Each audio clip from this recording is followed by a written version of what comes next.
Hey, good afternoon, everybody. How are y'all doing? Let me get this set up over here. How's everybody doing? I'm Chris Clothier with a Experience Matters Live. We're gonna start actually jumping into the video, taking calls or not calls. What am I saying? Taking questions and talking to you guys a little bit about a few topics. I got a couple things on my board. Reminding myself I want to talk about today, but we're gonna start in about 1 minute. So you've got like a 1 minute heads up. That we're fixing to jump into some real estate topics. I'm going to kind of make sure that everything's set over here, and I'll be right back. Okay, it is Wednesday, March 10th. It is let's see, what time is it? 2 o'clock in the afternoon Central Time. I am relying on my team. I've got Ryan Woolbright helping me out today to make sure that that I get all of your questions in here and answered. This is kind of this is a Ask Me Anything. Or just a live Q&A, whatever it is that you guys want to know about real estate, as long as it's real estate related. Let's keep it real estate if we can. I can talk about a lot of stuff, but we don't want to get into all the different topics I can go through. We're going to keep this thing to real estate. As we get going, there was a few things I want to make sure I talked about today. And as you ask questions, Ryan will make sure that those questions get to me. If by chance we miss something, I don't answer your question live today, I apologize. I don't mean to offend anybody. Certainly don't mean to miss anything. Mr. Matthew, how you doing today, sir? Let me start with this real quick. I'm gonna hit up a topic real quick about the rental update, because it's been about a month since we put one out. I'll have a separate video going out later this week that'll kind of give everybody a really good in-depth update on where the rental markets are right now. I will tell you that we're in kind of a very strange phase right now of COVID-19, because we are exactly 12 months in. It was the 13th was a Friday last year, and I remember the 13th was the day that things were starting to get very real. The NBA was canceling their season. There was talks of border shutdowns and fewer airlines flying, and could people get home? I happened to be out of town at the time. And then I showed back up to work on March 16th, and that was a brand new world for us. Suddenly there was a lot of fear. There was a lot of unknowns. Nobody knew what was going to happen, what was going to come next. We put together our, really what we felt was the, well, I don't mean this in to come across the wrong way, but we just took all of our leadership, all of our people that had through years of experience and work had elevated to leadership positions in our company. And we took everybody and said, look, we're all going back to day one. We're going back to being what we do best. And that is relationships. We have to manage our relationships with our residents in order to make sure that our owners and ourselves, that we come out of this, whatever period we're going to enter, with jobs, with a company that's still, intact and hopefully thriving. Well, we can look back 12 months later and say that we did. We came out. I think that as a company, we've thrived. We've done great. Our relationships with our residents have never been stronger, as evidenced by some of the stuff that you've heard through the years through the year. And I'm going to tell you here, but now we're kind of entering that phase where it's not so much that it's COVID-19 or the pandemic itself. It's a little bit of everything, where it is just really, really ground some residents down, where they have done everything they can to meet their rental obligations. They've done everything they can to, kind of keep up with their rents and with their utilities and with their day-to-day jobs and kids and, everything else that's going on. And it's becoming very taxing. And so now the federal government, I know today that they just passed another stimulus bill. I think it just passed the House a little while ago. So the previous stimulus bill that had been passed back, I guess it was in, I don't know when it was, maybe in the fall, we're just now starting to see some of that money entering the markets in the form of assistance. And so, and some of that is assistance that even the residents don't necessarily have to apply for. It's assistance that we as management companies are applying for and providing the data to the city so they can see, what residents are facing, what they're trying to do to stay in their homes. And then the city is providing that assistance directly to the residents in forms of payments to us. It hadn't happened yet, but that's kind of the phase we're entering. So, we've watched over the past 12 months where slowly there has been an erosion. That's a really strong word, but I'm going to use it. There's been an erosion in the percentage of billed rent that we are able to collect each month. We 98.5 was phenomenal. We were still collecting 98.5% of our rents. And that has dropped by about 2% now. So now we're down to about 96 to 96.5% of all billed rent every month gets collected. Still far and away above any type of industry standard, any industry normal outside of a COVID-19 scenario. You add COVID-19 into it and the struggles that most management companies are seeing, we are still far and away ahead. I feel like we've done just a fantastic job. And I can give our team a lot of credit for that. I know that on this call, a lot of owners and a lot of people that are, I don't want you to look at that and say that's just a self-serving statement. The reality is the team has done a really good job. So that being said, now we enter a period where because of that slow drop in percentage that we're able to collect, because people are they're just grinding and grinding and grinding. And if they're a little bit behind every single month, 12 months later, there's a gap there that they owe. Well, I feel strongly that many of you as owners, if you are waiting on some rents, there is some assistance being offered out there through the federal government. Some of it is private assistance through grants and foundations that are stepping in to help, in big cities, small cities alike. I'm sure that where they are providing grant money directly to residents that have been doing everything they can to communicate. They've been doing their part to try and find gainful employment. They've been doing their best to try and stay on top of all their bills. And they may be a little bit behind. We are working with those types of organizations to help your residents be able to pay their rent and stay in the house. So what is it kind of led for us? Well, look, we are in the year so far, and right now we're on pace to have the fewest number of move-outs, certainly by percentage, that we've ever recorded.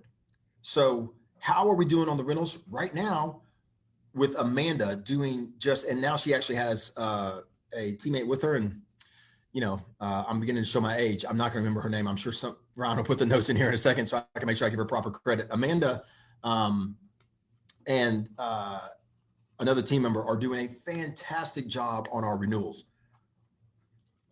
Excuse me. And we are renewing a greater number and a greater percentage of expiring leases than at any point in the history of our company. At the same time, that leads to fewer move-outs. With fewer move-outs, we are on pace to have the lowest number of move-outs by percentage in the history of our company. We will, I don't know that this is going to hold. Okay, so we do anticipate maybe seeing an increase in move-outs a little bit later in the year. And a lot of that's going to depend on the economy. It's going to depend on, when stimulus money just is not available. It's going to be up to the residents to be able to, make it themselves or find a new place to live. But, those that are working really hard to try and stay up on their rent, we're going to do everything we can to help them. So with that being said, if we maintain this pace or even close to this pace, we're going to turn over around 10 to 11% of our portfolio. Last year, we turned over a little bit, I think it was right at 16% of our portfolio. We can confidently now say to everybody that's watching this that we have a 6+ year average length of occupancy. We have more houses today that have been occupied for longer than 6 years than at any point in the history of our company. Many of those houses may have gone vacant during COVID, but kind of the circumstances led them to stay. I'm going to tell you right now that from everything I'm reading and all the love letters we're getting from residents and the surveys we receive, that our team is just doing such a phenomenal job. I don't foresee us having this big influx of move-outs. I see it maybe inching up a little bit to those that want to buy their own home or that type of thing, but we're not losing residents today to poor service. That's not happening. And thanks a lot in part to the owners who are doing just such a great job of helping us stay on top of any maintenance that needs to be taken care of. We're not going to have residents moving out because of a poorly maintained home. There's a very small percentage of our portfolio that's older than 12 years. some of our original, when we first started Premier from Apex, we first started this particular management company and brought some properties over. There's some that still, they need a little more love, a little more care than other ones, but really, we're just seeing like just a remarkable job done by our owners of keeping their properties up to date, being great about approving repairs for their residents. Residents are staying in homes longer. Look, I don't know what else I can say about a rental update. It's phenomenal. We only have this morning 53 properties available. 53. That's it. That's all we have. Everything else is occupied and leased. 12. There's only 12 properties in all 10 cities out of over 65. Well, that's too high. 64. I got to remember that not every property that we have is in our management system yet, because some of them are still being renovated. So we're managing 6,400 houses. 6,400 houses, there's only 12 that have been vacant for longer than 20 days. Only a handful of them, 3 or 4, have been vacant longer than 30 days. And this has been a major focus of the team, that really COVID-19 has helped us get laser focused and drilled in on how do we keep properties occupied for longer periods of time and get them occupied faster so that owners see shorter vacancy periods and less time without, revenue. So, I cannot even begin to explain. I cannot begin to explain how crazy it is to have only 12 houses that have been vacant longer than 20 days. Now, I got to make sure I put a little caveat on that. The vacancy is probably slightly longer than that, because the 20 days is since we've had it ready to go back on the market, which generally takes about 10 days from the time that we verify that it's vacant, because these houses don't need a lot of work. So owners do a great job of approving any repairs that need to be done. The team does a great job of getting them done, get it back on the market. Most properties are leased back within inside of 20 days. For us, we track that over 20 days because that's a big number to us. I don't want anything to be longer than 20 days vacant. If we've done the right job fixing the house and we do the right job renovating it and marketing it and listening to the prospective residents on what they're looking for, we should be able to guide them and direct them into just the right home every time. So, if it's vacant longer than 20 days, we're really looking at the team saying, what are we missing? What are we doing? So anyway, guys, if you caught all that over the last, I'm not even sure how long we've been together here, but if you caught all of that over the last, 10, 12 minutes, the rental team is doing phenomenal. They are renting things just unbelievably fast, from Nick, Asha, Jerry, Joshua over there in the Dallas. We run the hub and spoke model. So the hubs really handle all of the outside cities. So they're just doing knockdown amazing, just amazing renting the properties. Amanda and her team are doing fantastic at getting people to renew. We're collecting around 96 to 96.5% of all billed rents each month.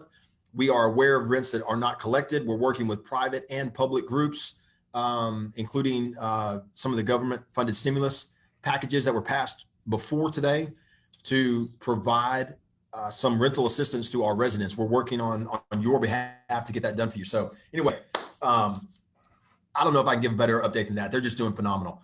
So new market updates, guys. So right now, we're kind of going. I know that it seems like, man, we've been talking about San Antonio forever and there's not a lot of houses coming out, but they're there. They're coming. Same thing with Birmingham, Tuscaloosa, Huntsville. I know that we have, we've been renting like over the last week or two, we've been renting our first houses over there in Alabama. We've been, purchasing them, doing the renovations. Now we got them out there rented. We're actually surprised at how quickly we're renting houses. We know that there's been some issues in Birmingham with getting houses rented. Of course, we see that on the message boards. We've heard that from some owners. We've even, we network with other management companies, and we've heard there's a lot of competition, some issues over there with management, but so far it's been surprisingly good. Now, as we get the properties rented, we're going to bring them out for sale to you guys as owners. So, you're going to see those just trickle, because it's not like we went gangbusters. We're going into markets very methodically, making sure we pick the right neighborhoods. We have our data and our KPIs really dialed in. We don't want to over promise and under deliver. We want to really make sure that we're tight with our information. So you will begin to see more properties coming out of San Antonio. You'll begin to see more properties coming out of the Huntsville and the Birmingham and Tuscaloosa areas. We have, I'm not sure the exact number. I know we've signed maybe a dozen to 2 dozen contracts to build houses from the ground up over there in Northern Alabama. So we're super excited about that. Seems like a great opportunity in that particular market. There's some other companies doing that as well. And we just feel like that's a good place we can compete. And then the other thing is that markets like Little Rock, the team over there is fantastic. The market's doing great. We are buying more properties in that area, renting them very quickly. The demand is very high. The price points are at times can be a lower barrier to entry, but it requires, because of the price point and the fast moving changes in values, in the slowness for that to catch up, especially on the appraisal side. Those markets present a unique challenge for owners. They definitely have to be prepared to bring a few extra dollars there to the closing, because they're just, we're waiting for the appraisers to kind of begin to give us the full value of the renovations we're doing, but they will. Again, the rents make sense. The price points make sense. It's a great market. We love Little Rock. It's probably our fastest growing market, as far as a market that went from new and introductory to, just boom, took off like gangbusters.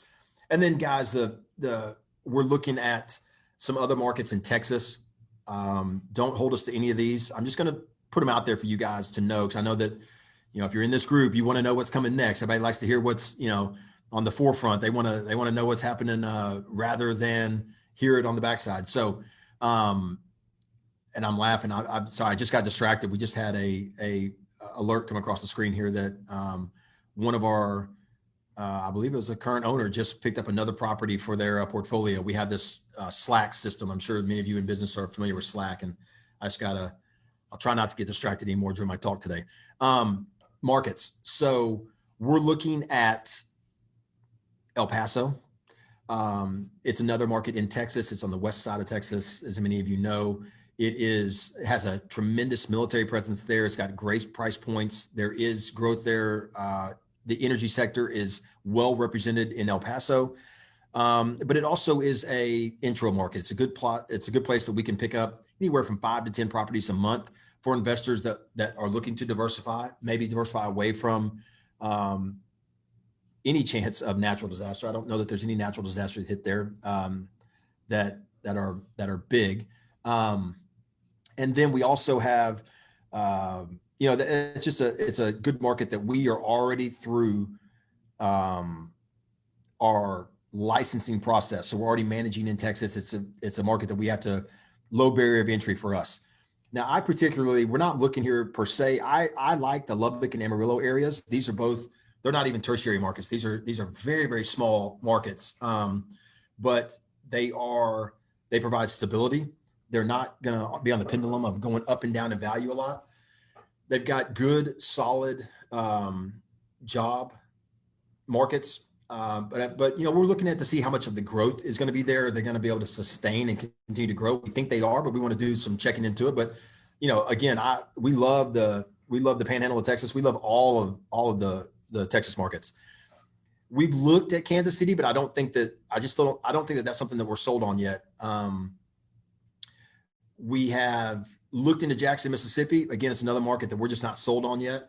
I know that we're beginning to look into the Florida market. So we're looking at the Northern Panhandle. We're looking at Tallahassee, some research and getting some people to pull some data for us on that market. We like Atlanta. That would be a great third market for a headquarters. If not, we'll have to look, elsewhere on either Eastern Seaboard or come back over to Alabama. But, we're looking for that place that we can put another team planted to be able to help us with operations behind the scenes. We love Charlotte. Charlotte is, it's far out there onto the East Coast, but you talk about the banking center of America. It is just a fantastic market, a lot of growth, a lot of demand there, a lot of energy within that market. It's very similar to some of the other markets we're already in. It's similar to Dallas. It's got some similarities to Houston and Memphis on some level. So, we like it. Me personally, I think that we're trying to avoid going too far north. I'm not interested in dealing with a lot of winter issues and having to have my clients deal with winter issues. We like the more stable climate that you get right through the the middle of the southern part of the country, from Texas all the way across. So we'll see where we end up going. But we've also looked at Knoxville, we've looked at Chattanooga. These are two markets that we like a lot. We're already licensed in Tennessee, which is a big benefit. So look, all I want you to know as an owner, if you're watching this right now, is that we are looking for growth. I was listening to something today. I want to make sure I say this right here. This is an important thing.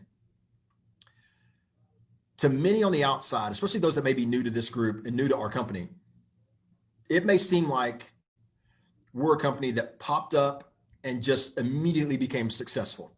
And that, we're in 10 different markets, and that our plan was always to go out there and get into all the markets and be this, everything to everybody. And the reality of our history is that we're an overnight success that's almost 20 years in the making. It took us forever to go to a second market. We were Memphis Invest. That was our brand. And we had an iron grip on the turnkey investment real estate world. We've been the leader from day one, and we're not looking back. The reason why I say that is that we knew from the beginning that we were going to have to grow to different markets in order to grow as a company. But what had to come first was demand. So we needed demand from our clients. We weren't just going to go and say, suddenly we're everything to everybody and in all these markets. Our clients had to demand that from us.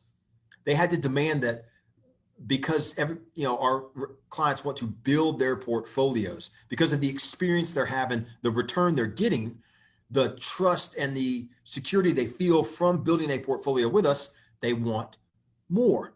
And we simply cannot provide more in Memphis. We could if we wanted to go do lower end homes. There's a lot of companies that do lower end homes. Nothing wrong with that. That's their business model. That's not ours. And some do it well, some do it really poorly right here in Memphis. But for us, that's not what we want to do. We wanted to kind of keep the level of the home that we were doing at a very consistent level. So we end up going to Dallas.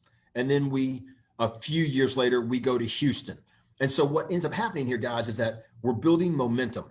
We're doing a few more houses every single year. In 2016, we took a little step back. That's the only year we didn't necessarily grow, and that was intentionally. We wanted to make sure we had all of our systems and processes in place perfectly, and then all of a sudden we took off again. So this has been a deliberate but long process. Now here we are in 2021. We're in 10 different markets. We can look at 5 more. We know how to open up a market quickly, as I just explained to you, in San Antonio and Birmingham and Huntsville areas. Tuscaloosa. It may seem like it's taken us a while, but it really hasn't. We have hired teams, we've trained them, we've hired vendors, we've bought houses, we've renovated them, we've rented them, and now we're bringing them out. And as we do 2 a month, and then 4 a month, and then 6 a month, and then 10 a month, that's what we'll grow into. And then suddenly there'll be San Antonio houses every single week being released for different investors out there that would want them. It's kind of like, it's the flywheel concept. We just keep pulling and pulling and pulling, and pretty soon it just takes off. That's where we are right now with markets. We're at a point now where it's not irresponsible to go to other markets. We're dialed in good. We've got a fantastic team that goes and does the research. They know how to get us into a market and start correctly. So,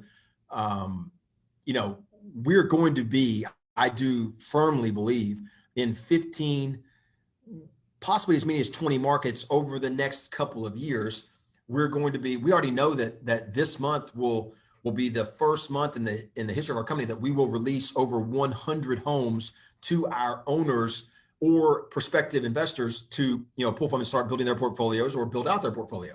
So, and then that is only growing. On our purchase side, we have a very deliberate, foreseeable plan to be able to purchase 135 to 150 homes a month in our current markets. And so, again, I'm bringing this up because it's methodical, it's well thought out. We have spent a lot of time making sure that we were the best at what we do, which happens to be customer service. We're the best at providing the experience our investors expect. And we just happen to do it with real estate single family homes. So anyway, I mean, it's going good. If you're looking to build out your portfolio, or you want to get started, or you even want to introduce us to family, friends, colleagues, that kind of thing. Yes, there's no waiting list for us, but it may take a month or two to be able to get that first property, or it may take a little while to build out your portfolio. I'm going to answer a question in a second here for Daryl Cooper about 1031 exchanges. And with the exception of a 1031 exchange, when you have a 1031 exchange and we have a time period to hit, we're going to hit it. We've never missed one, never missed a 1031 exchange. So we will, but for somebody that's just looking to build 2, 3, 4, 5 homes and they have a period of time, it's methodical. We don't have this long list of houses just waiting for somebody to come in and say, I'll take some. It doesn't work that way. We release houses, and within a relatively short period of time, there are investors that want those houses. We also, that's no matter how we release it. So sometimes we're able to take a home and give it directly to an investor. And generally these are the first time investors with us, and say, this is something for you to look at. You need to let us know quickly. It meets your criteria, but let us know if you would like to purchase it, because it's not necessarily on the open market. This is just for you. It fits your portfolio. And then other times we have houses where there might be 5, 6, 7 different investors that we say, look, this fits all of your portfolios. You need to move quickly because it's going to sell quickly. Somebody that wants to put this house in their portfolio is going to move fast. And if you miss it, that's okay. We'll have another one. But there's no waiting list. We're not one of those companies that says 9 months from now you'll get your house. And if you pass on it, by the way, you go to the back of the line and have to wait. That's just not what we do. We don't have to do that. Demand is good. New markets for us to grow into are there, and our ability to keep growing where we're at is done. As we're on the phone, just got another Slack alert that another property was just picked up by an investor. This is, I promise I'm gonna stop trying to be distracted by that. I think it's a neat thing that I'm sitting here having this conversation, and our renovation team is completing homes, and we do our final check through yesterday. So we prepare all of our internal systems to pass that on to our sales team and look through our investors that are looking for properties that this property fits. And then we select that out and give it to an investor, and it's sold. I mean, it's really, really a neat process to sit here and watch behind the scenes. So Daryl Cooper, number one, Daryl, I really, really appreciate you being a client. Thank you very much. Welcome to the call and or the video, whatever we want to call this today. So Daryl's asking me, can we talk about the process of a 1031 exchange relating to buying properties through REI? Yeah. So Daryl, a 1031 exchange it's a simple process to go through, provided you've hired the right professionals. Number one, you need to have I don't believe the word is custodian. I'm probably going to mix, that's probably the wrong word, but there are licensed professional companies out there that will absolutely, they're there to manage your 1031 exchange process, to make sure that all the paperwork is done properly, that the dates are followed appropriately, that there's just in no way do you violate the tax advantages that you get from using a 1031 exchange. So first and foremost, you need to make sure that you have a really good 1031 exchange company working with you. So that's number one. Number two, for us, the process of a 1031 exchange is you've identified a piece of property you want to sell. You have a company that you have explained you want to do a 1031 exchange process with. You put your property on the market. When it sells, not when you go into contract, but when it actually closes, the clock starts on your need to replace that property. And I believe it's 45 days to identify a property that you are going to purchase. Then once you've identified that property, I think you have, after that 45 days, you have a set amount of time that you must purchase that property, complete the closing. Now you've taken one property and you have, turned it into, it could be a whole multitude of properties over here. It could be an entire portfolio. We have many investors that take large pieces of property. It's not always California. I'm just going to use that as an example. California, New York, Florida, some of these sand states on the edges that where they have properties that are up in value. They sell them. It might be a warehouse. It could be a multi-unit complex. It could be a strip center, whatever. They sell this particular property and they turn it into, a dozen single family homes. Well, what we do is we prefer to know and work with an investor with as many days as possible to be able to identify those homes. And then if need be, we can hold all those homes and close them all at one time so that the investor can do his 1031 exchange or their 1031 exchange very smoothly. There's some rules involved here that I don't want to say the wrong thing. I don't know that you have to close every property at the same time. You might be able to, as long as it's all within that period, you might be able to do multiple closings within the time period, provided that everything equals, the value of the property that you sold. There are rules related to how much leverage you have versus how much leverage you must have at the end of your exchange. So, a really good expert is invaluable in this scenario, Daryl, that you want to make sure that you have somebody on your side that understands how, what that process is and understands how to guide you through the steps of maintaining your tax advantage of doing the 1031. On our side, what we do, we treat it no differently than any other client. We are going to spend time with you and make sure that we understand what your goal is. Then we want to make sure we can meet it. Your expectations are the most important thing. Is we're going to make sure that we meet your expectations. And then, like I said, I just cannot recall a scenario ever where an owner felt like they just had to pick up something for the sake of picking it up to meet a 1031 exchange. And I don't feel like we've ever been under the gun to complete them. We've always been able to complete them fairly easily. But even that being said, as much as we all know that each individual property can perform differently, the reality is that our homes at now 6,400, there's not a lot of variation between the first property and the 6,400th property. I mean, there's some, but not a lot. Each of these houses are going to perform relatively the same. The markets are going to be relatively the same. There will be some fluctuations in the markets themselves.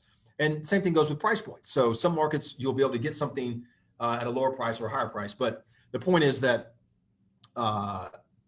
you need to work with an expert and then give us time, and we'll be happy to make sure we meet your expectations of your 1031 exchange. All right. So, Daryl, I really appreciate the question. Matthew, how you doing, brother? He says, any discussion of looking west of Oklahoma and Texas, like Colorado, New Mexico, or is our focus mainly on Southeastern? I don't know. It's a great question. It's kind of funny. An interesting fact that only a Texan would know, and I'm a true Texan.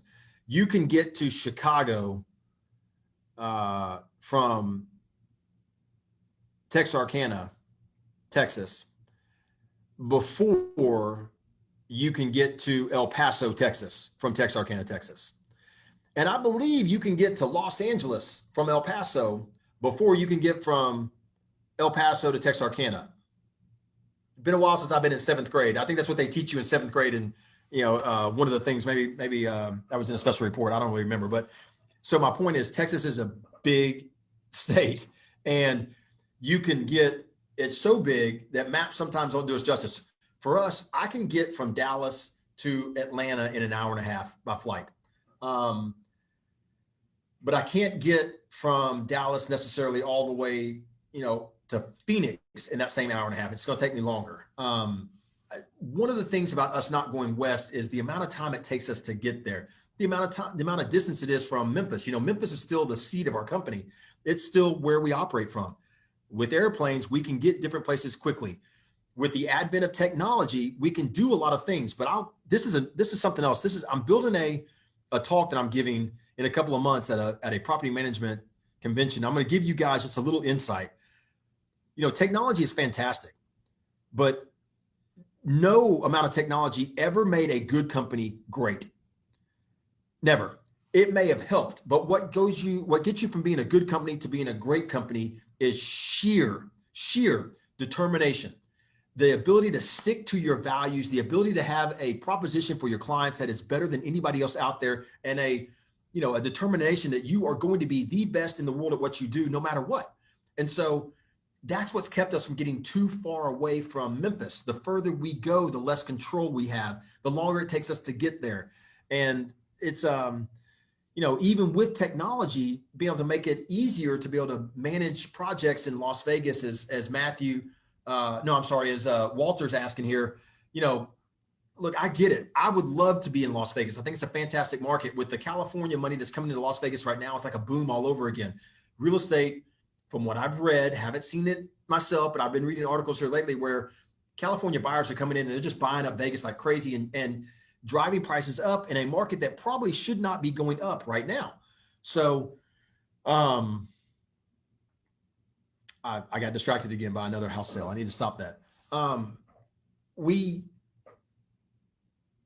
I just don't foresee us going to markets that we cannot be in within an hour to an hour and a half from our headquarters. I don't know. I love Denver. I think Denver is a fantastic market to go and do. And here's why. Denver's price point it's astronomical. It's like crazy. Why would we do that? Well, I think that there's a demand. There's probably even people on this video right now that say, I would buy a home that was, and I'm just going to use round numbers, that was $350,000. I would buy that as an investment with a company like REI Nation and PP, Premier Property Management behind it, managing that asset, making sure that it retains its value, number one. But in a market like Denver, are you going to be able to get a rental? Are you going to be able to demand a rent that's high enough to make that a positive monthly return? I don't know. It'll be close. I don't think it'll be like this huge loss. It won't be like, losing thousands of dollars a month, but it'll be close. But what will happen in Denver are two things. Number one, a return of investment. In a city like Denver with its growth, it's landlocked with the mountains on the west side. I used to live there, and you have a lot of room to go east. You have some room to go south. You got Castle Rock down below Denver, and you've got Boulder up above and Fort Collins up above. So you got some room for Denver to grow, and it's fairly easy for people to get around. So that's a market that's going to hold its value. So if you just said, I want to put it someplace where I know for sure I'm definitely going to get my money back, I'll get some return on it while it's there, and then there's a high likelihood, because of it being landlocked and the massive growth that's happening, it'll go up in value and continue to go up in value. A lot like what's happening in Dallas right now. I like that. I think that there's a certain demand of investor that says, it's fine. The $150,000 house is fine. I like it. But if I can get a bigger asset that will have a different resident in it, maybe this is it's a one income earning family, but it's an executive that just moved to Denver, wants to be there for 2 years before they pick their next property. It may not have that same 5-year length of occupancy, but there'll never be a lack of demand there. I love that idea, but that's outside of our wheelhouse. That's not what REI Nation does best. So would we? I don't know.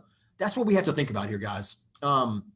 We know a company that a turnkey company that started in Albuquerque, New Mexico. They're in Albuquerque and Houston. They do a really, really good job. I cannot for the life of me remember the name of the company, and that's okay. But so, does that mean that Albuquerque is a market that we should look at? I would say yes, because if there's one turnkey company operating in the market, there's definitely demand for two. If one can be there, there's room for a second to come in and provide some competition and growth, especially with what we do. So, man, that was a long-winded answer, Matthew and Walter, but the reality is that would we look at it? Yes. Would we definitely go there? I don't know. We've talked about Phoenix. We talked about Albuquerque. We talked about Denver. We have never talked about Las Vegas, Walter, but you never know. Maybe. And they're in Colorado. You've got Colorado Springs there to the south that might be a good secondary market. Not as big as Denver, but certainly a lot of demand from Coloradans and from people in California moving out there looking for a place to be able to go that's not as expensive as Denver. It's a fantastic city. So with all that being said, we're always looking, but we're trying to make sure that we never lose sight of one thing. we do believe that we are the best in the business at providing customer service. The experience that we go for, and our attention to detail on the experience that an investor has is unmatched. And I don't know that anybody else out there is even thinking of it. I don't know if they're thinking the way that we are, which is great. That's fantastic for us. We want to be the best in the world at providing single family home investments. And if we can do it across the country and to investors worldwide, that might be where we go. That might be the next decade or the decade after that. I'm not sure. But we started off with one house in one city. And the demand of our clients from the way we deliver the experience has driven us to where we are today. If our clients continue to demand that we go to Phoenix and Albuquerque and Vegas and Denver, whatever, we just might end up there. We just might end up there. All right. Kevin Collins, he asks, how often can an investor expect to see properties? So Kevin, here's the deal. Is it normal to receive one property per week? I don't know. It's kind of interesting. It's not a KPI that we track as to how many each investor sees. I get 25 properties a week that we get a week that our team completes. Now, the verbiage, I love the verbiage that you use because you spoke to our team, you went over some criteria that you're expecting. I don't know what that criteria was. So I'm just talking straight out of,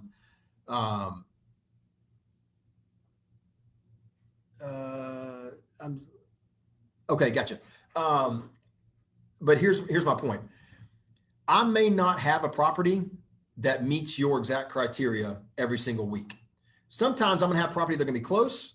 And I know that my team, certainly what I've told them is I want investors to know that we're hearing them, but I also want to give every investor the chance to say, no, I'm solid. This only helps me solidify what I'm looking for. So we will show properties that may not meet an investor's specific criteria. Now, I don't want to send an investor a property in San Antonio when they tell me I only want to buy Memphis. That's an issue. I don't want to do that.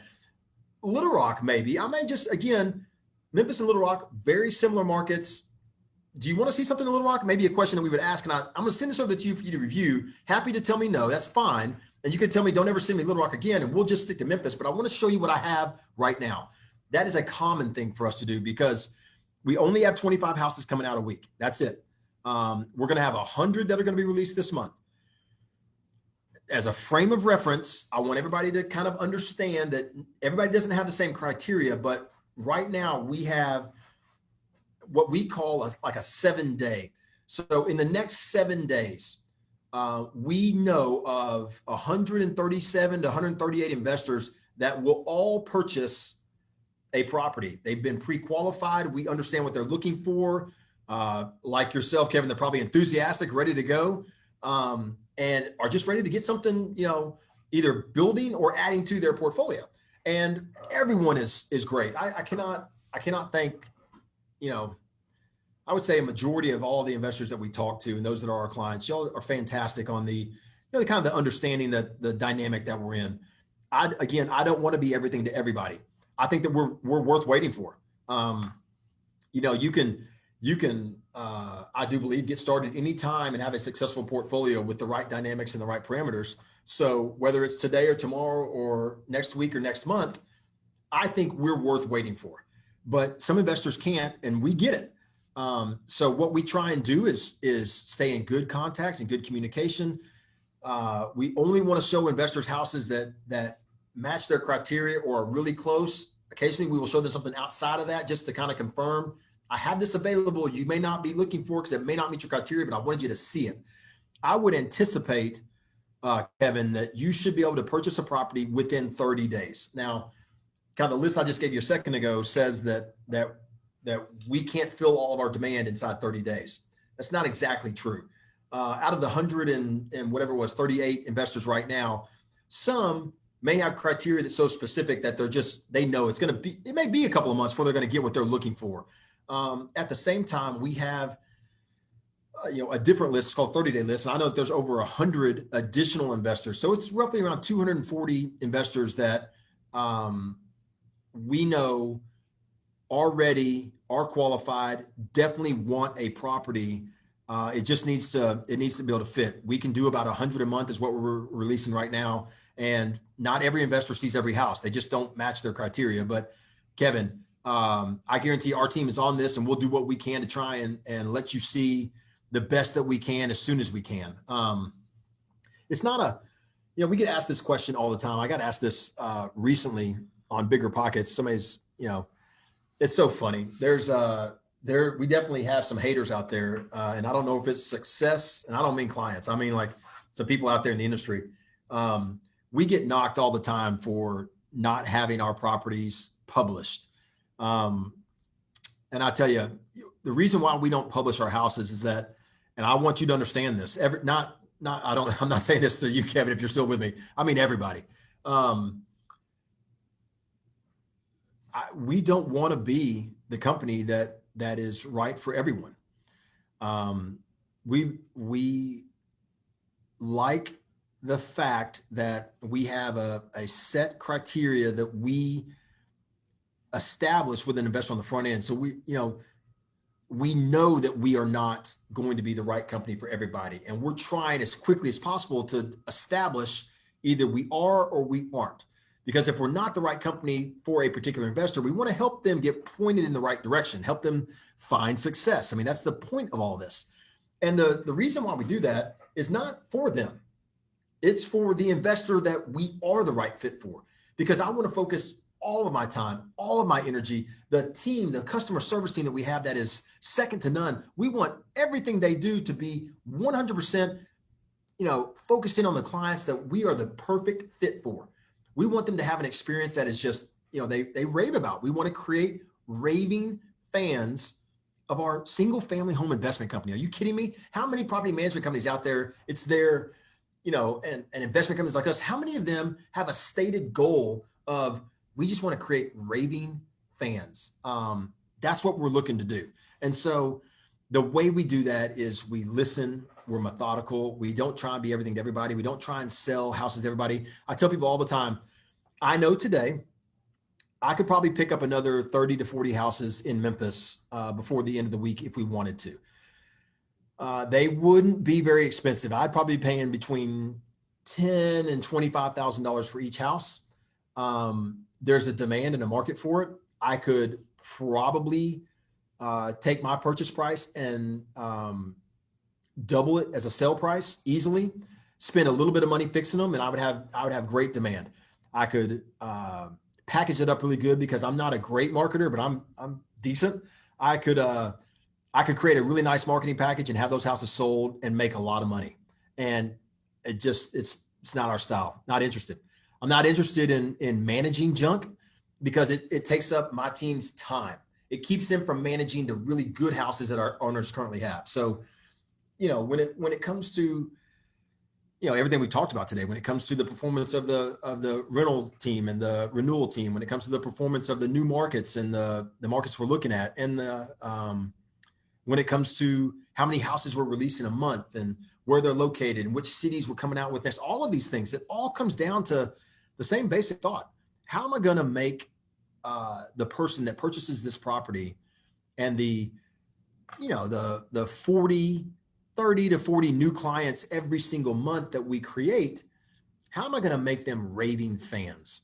And then the 50 to 60 existing clients that buy a property from me every month, how am I going to make their experience so exceptional that they just cannot wait to get to that wow group level and start, getting discounts and putting more money to the bottom of their portfolio? How can they get to the next level of 10 and take more discounts? How can they get to the next level? What kind of pressure can they put on us to create another discount? Because there's so many people building their portfolios. That was the goal from the beginning. It was never about buying and selling houses. It was always about creating an experience that makes people say, dadgum, I just want to be a part of this. I want more of this because this is what I want to feel like as a passive investor. That's kind of where we got to where we are. I'm not sure. Heck, I'm not even sure if anybody's on here. I'm sitting over here on Zoom. I'm not sure how many people are watching us today. But I will say this. I will say this, guys. I'm gonna jump over here onto Facebook real quick and see. We got a few people here watching. I really do appreciate you guys that are joining in with us today on this kind of Ask Me Anything or whatever this thing is called. Look, it's been it has been an honor for us over the last, I guess we're in our 18th or 19th year of serving everybody. We have a phenomenal team that works really, really hard. We ask a lot of questions of each other. We ask a lot of questions in our daily management meetings. We asked a lot of questions a couple of weeks ago when we were meeting every night during the winter storm that came through all of our markets. The reason why I say that, we ask a lot of questions of our owners and prospective clients. Question-based selling, question-based growth. That's what this is called. I'm not interested in selling what we have. I'm interested in seeing if we match what you need.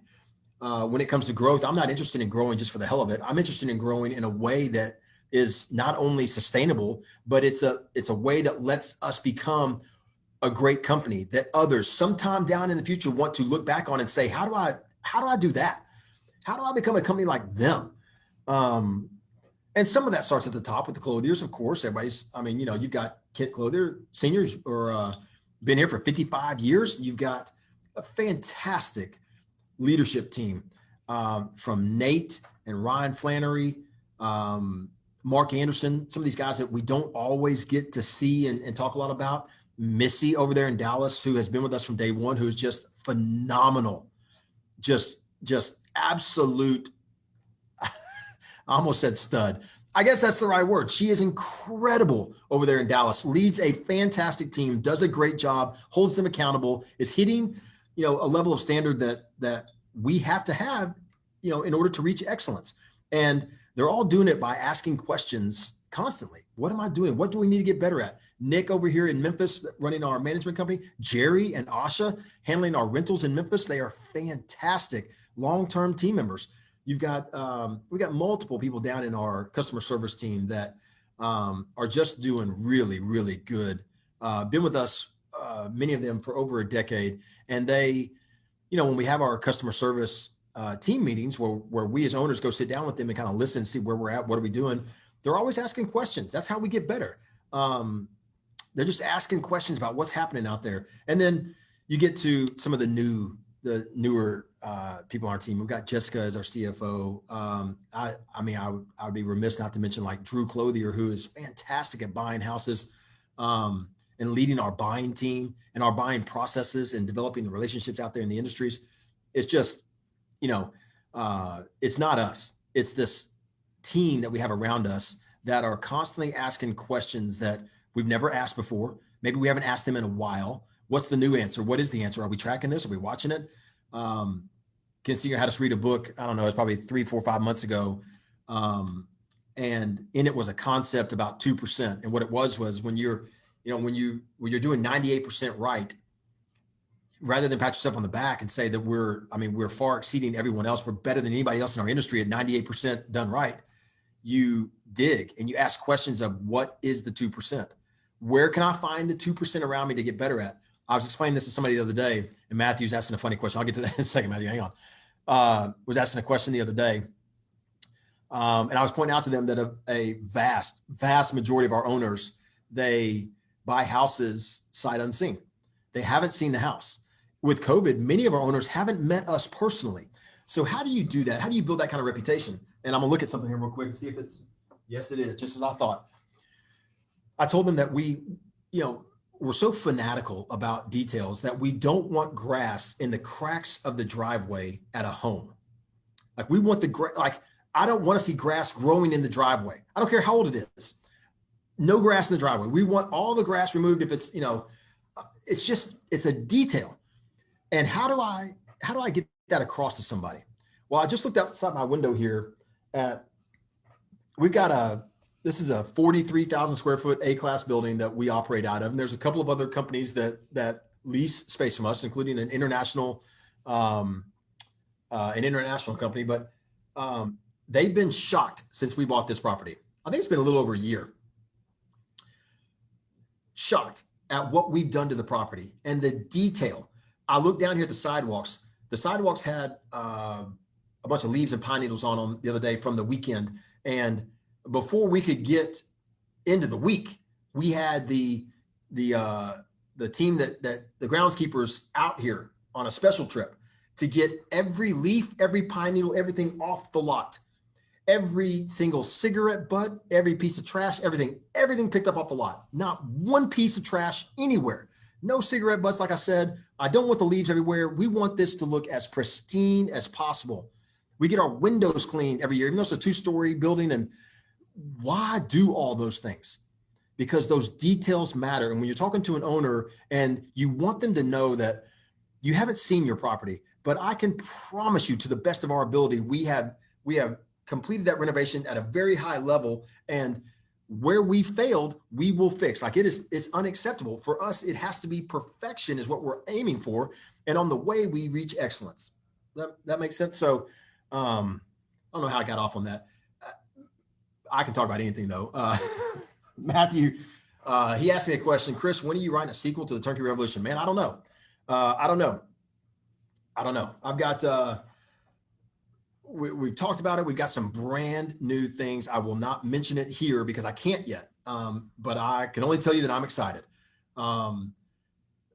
There's some new stuff that we've been really watching. And again, it's all about delivering even more, just a higher level, a greater wow experience for our clients. So we've got some stuff up our sleeves coming. A book, especially a sequel to Turnkey Revolution, possibly a rewrite, possibly maybe a different book on a different topic, possibly. It's all sitting out there. I've got it all on my board to do somehow, some way. We'll just see what level they come in at and what order they come in at. But I appreciate you asking. I mean, it's out there. So Sharonda Taylor Phillips asks, are there huge tax implications and REI loss when investing in properties in states that has state income taxes? So Sharonda, I believe, and I preface this by saying you really need to ask this to a CPA, and one preferably that has experience in real estate. I'm sure that some of our other members in the group will come in and answer this question for you, kind of give you theirs, because there's some that we may even have CPAs within the group. But being that this is a passive investment for you, I don't believe this is going to have an implication for you with a state that has income tax. Now, if you live in a state that has income tax, you're going to have that happen. But if you invest in a state that has an income tax, I don't believe that this. I don't want to say I don't believe this is taxable. It's a really good question for a CPA because I want to make sure you get the right answer. My initial response is going to be no. You say, are there huge tax implications? No. Are there some tax implications? Sure. Yes, absolutely. I have a small tax that I pay because I've got an LLC that operates in Memphis or in Tennessee. It's set up in Tennessee and it owns property around the country. But I pay tax here in Tennessee, but it's it's minor. But that's a really, really good question. I think a lot of it's going to depend on where you live. Some of it will depend on if you have an entity and where it's located, and some of it will depend on where your properties are located. Great question for an experienced CPA to give you some really good input on that. Appreciate you asking. Sorry, I couldn't give you a better answer than that. Guys, we're right at 3:00, 1 hour in. Like I said, I could probably keep talking for a couple hour and a half, but I won't. I enjoy these a lot. I really love getting on here, interacting. I know there's a lot of people that just watch and don't ever come in and ask questions, but you're not going to hurt my feelings. You can ask anything, and I'll give you the answer, even the answer I just gave to Sharonda, that maybe I don't know the best answer, but I can point you in the right direction. So anyway, we'll do this again soon. I really appreciate it. Next week, be looking for a live experience live video. We may have a different person in front of the screen for you next week. That might be a little change that's going to happen next week. We may have somebody new coming in here that you guys are really going to enjoy hearing from, doing an interview with an existing client, helping you guys learn from their experiences. So we'll keep you up to speed. Ryan, I'm quite sure we'll put a note in the group to let you know when that's going to happen. Until then, be looking for a rental update, just a shorter video from me later this week. And other than that, guys, really, really appreciate you joining me today for Experience Matters Live Q&A. Thank you for everybody that asked questions. If you continue to have questions, you watch this later, put them in the notes. We're happy to answer them. If it's a big question, post it in the group. If it's appropriate, we'll post it, let everybody answer it. If it's something goofy, we may reach out to you and see if we can help you directly. If you're trying to peddle your work from home business or buy Bitcoin, don't try, because we're not going to publish it. Just a public service announcement for those of you that are watching here at the end. Other than that, guys, everybody take care. I really appreciate you joining me. Take care. We'll see y'all soon.